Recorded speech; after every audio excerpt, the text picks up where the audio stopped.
کسی زمانے میں حضرت لقمان رحمۃ اللہ تعالیٰ علیہ ایک رئیس کے غلام تھے۔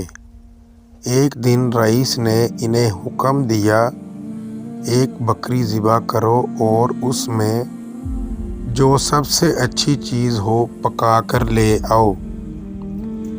وہ گئے، بکری ذبح کی اور اس کا دل اور زبان پکا کر لے آئے۔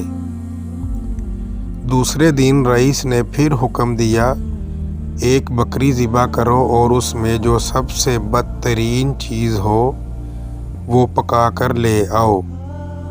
وہ گئے، بکری ذبح کی اور دل اور زبان ہی پکا کر لے آئے۔ یہ دیکھ کر رئیس نے تعجب سے پوچھا، یہ کیا؟ میں نے بہترین چیز پکا کر لانے کے لیے کہا تو آپ دل اور زبان پکا کر لے آئے، اور آج جب میں نے کہا کہ بدترین چیز پکا کر لے آئیں تو پھر آپ دل اور زبان پکا کر لے آئے۔ بھلا یہ کیا بات ہوئی؟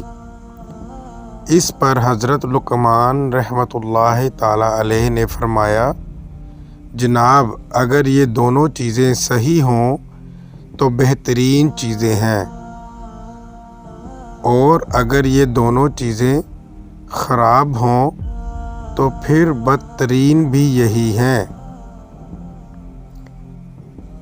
یہ سن کر رئیس بہت خوش ہوا۔